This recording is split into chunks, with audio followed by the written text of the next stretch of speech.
اگرچہ عمل کے بدلے کا خدائی قانون کائنات کے ہر حصے میں اپنا کام کر رہا ہے، لیکن یہ ضروری نہیں ہے کہ ہر جرم اور ہر طاعت کی سزا یا جزا اسی دنیا میں مل جائے، کیونکہ یہ کائنات عمل کی کھیتی ہے۔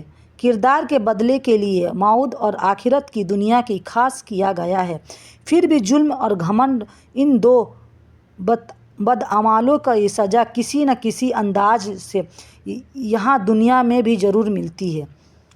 امام ابو حنیفہ رضی اللہ عنہ فرمایا کرتے تھے کہ ظالم اور گھمنڈی اپنے موت سے پہلے ہی اپنے ظلم اور کبر کی کچھ نہ کچھ سزا ضرور پاتا ہے اور ذلت اور نامرادی کا منہ دیکھتا ہے۔ چنانچہ اللہ کے سچے پیغمبروں سے الجھنے والے قوموں اور تاریخ کی ظالم اور گھمنڈی ہستیوں کے عبرتناک ہلاکت اور بربادی کی داستان اس دعوے کی بہترین دلیل ہے۔ ایمان کی بغیر نجات ممکن نہیں۔ حضرت نوح علیہ السلام نے اپنے قوم کو اللہ تعالیٰ پر ایمان لانے کی تلقین کی، مگر قوم پھر بھی ایمان نہ لائی، یہاں تک کہ آپ علیہ السلام کی حقیقی بیٹا یام بھی عذاب الہی کا شکار ہو گئے۔ اسی طرح آپ علیہ السلام کی بیوی بھی ایمان نہ لانے کی وجہ سے عذاب الہی میں مستقل ٹھہری۔ اللہ نے کفار کے لیے نوح اور لوط علیہ السلام کی بیویوں کی مثال دی ہے، اور یہ دونوں ہمارے دو نیک بندوں کی نکاح میں تھیں، مگر ان دونوں نے اپنے شوہر کی خیانت کی تو وہ شوہر اللہ کے مقابلے میں ان کی کچھ کام نہ آ سکے، اور ان بیویوں سے کہہ دیا گیا کہ تم دونوں بھی جہنم میں داخل ہونے والوں کے ساتھ داخل ہو جاؤ۔ حدیث اکرم صلی اللہ علیہ وسلم۔ رسول اکرم صلی اللہ علیہ وسلم نے ایک مرتبہ اپنے خاندان کو جمع کر کے ایک ایک سے مخاطب ہو کر فرمایا: اے مریا بن کعب کی اولاد، اے عبد السمیم کی اولاد، اے عبد المناف کی اولاد، اے ہاشم کی اولاد، اے عبد المطلب کی اولاد، اے فاطمہ، ایمان لا کر اور نیک اعمال کر کے اپنی نفسوں کی جہنم کی آگ سے بچا لو۔ میں اللہ تعالیٰ کے یہاں تمہارے کسی کام نہیں آ سکوں گا۔ ایمان اور اعمال صالحہ کی بغیر رشتہ داری اور دوستی بھی آخرت میں کام نہیں آئے گی، اس لیے زیادہ سے زیادہ نیک اعمال کرو تاکہ آخرت میں کامیاب ہو جاؤ۔ حضرت نوح علیہ السلام کو اپنے اولاد کی وصیت۔ اللہ سبحانہ تعالیٰ نے کفار کے ہلاک کرنے کے بعد زمین میں خشک کر کے رہنے کی قابل بنا دیا، اور اپنے علیہ السلام کو اولاد جو کشتی میں آپ علیہ السلام کے ساتھ سوار تھے ان سے انسانی نسل کو باقی رکھا۔ سام کی نسل سے عربی، فارسی اور رومی وجود میں آئے۔ یافس کی نسل سے ترک، ثقلبہ اور یاؤج اور ماؤج پیدا ہوئے۔ حام کی نسل سے قبطی، سوڈانی اور بربر اقوام وجود میں آئے۔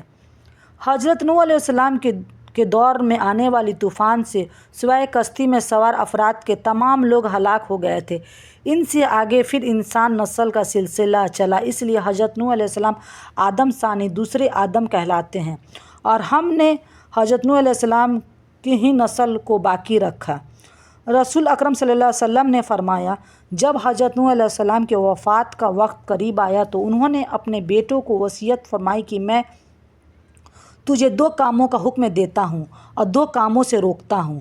وہ 2 چیزیں جن کا حکم دیتا ہوں، پہلا ہے لا الہ الا اللہ کا اختیار کرنا، کیونکہ ترازو کے ایک پلہ میں 7ویں آسمان اور 7ویں زمین میں رکھ دی جائے گی، اور دوسرے پلے میں لا الہ الا اللہ کو رکھ دیا جائے گا تو ان کلمات کو والا پلہ جھک جائے گی۔ سبحان اللہ بحمدہ کثرت سے پڑھتے رہنا، کیونکہ اس سے برکت سے اللہ تعالیٰ کی مخلوق کو رزق عطا فرماتے ہیں۔ اور وہ چیزیں جن سے منع فرمایا: پہلا، میں تمہیں اللہ کا شریک ٹھہرانے سے منع کرتا ہوں، تمہیں تکبر کرنے سے روکتا ہوں۔ عبداللہ بن عمر رضی اللہ عنہ کہتے ہیں: میں نے عرض کیا، اے اللہ کے رسول صلی اللہ علیہ وسلم، شرک سے تو ہم واقف ہیں، لیکن تکبر کا کیا مطلب ہے؟ کہ اچھے جوتے پہننا، اچھا لباس پہننا، سواری کے لیے اچھا جانور رکھنا، یا اس کے پاس کثرت سے دوستوں کی آمد رفت کا رہنا تکبر ہے؟ آپ علیہ السلام نے فرمایا: نہیں۔ میں نے عرض کیا، پھر تکبر کیا ہوتا ہے؟ آپ صلی اللہ علیہ وسلم نے فرمایا: حق کی حقیقت سے انکار کرنا اور لوگوں کی حقیر جاننا اسے تکبر کہتے ہیں۔ حضرت نوح علیہ السلام کی عمر۔ قرآن مجید نے صاف کہا ہے کہ حضرت نوح نے اپنے قوم میں 950 سال تبلیغ و دعوت کا فرض کو انجام دیا۔ یہ عمر موجود طبعی عمر کے اعتبار سے عقل سے پرے معلوم ہوتا ہے، لیکن محال اور ناممکن نہیں ہے، اس لیے کہ کائنات کے شروع کے دنوں میں غموں، فکروں اور مرضوں کا یہ بہتات نہیں تھی۔ ساتھ ہی پرانی تاریخ بھی مانتی ہے کہ کچھ ہزار سال پہلے تو طبعی عمر کا تناسب موجودہ تناسب سے بہت زیادہ تھا۔ حضرت نوح علیہ السلام کی طبعی عمر کا معاملہ بھی اسی قسم کی انتہا میں سمجھنا چاہیے، جو انبیاء علیہ السلام کی تاریخ میں اللہ کی آیت اور اس کی نشانی کی فہرست میں گنی جاتی ہے، اور جن کی حکمت و غایت کا معاملہ خود اللہ تعالیٰ نے سپرد ہے۔ حق اور صحیح مسلک یہ ہے کہ اس مدت کو گھٹانے کے لیے دور دور کے توالی کرنے کو بالکل ضرورت نہیں ہے۔ قرآن مجید میں حضرت نوح علیہ السلام کا ذکر 28 سورتوں میں 43 جگہ آیا ہے۔ آج تک کے لیے ہماری ویڈیو میں اتنا ہی۔ اگر آپ نے ہماری ویڈیو کو سبسکرائب نہیں کیا تو سبسکرائب کر لیں اور لائک کرنا نہ بھولیں۔ تب تک آپ اپنا خیال رکھیں اور یہ یاد رکھیں کہ ہم جو نیکی کریں گے اس کا ہمیں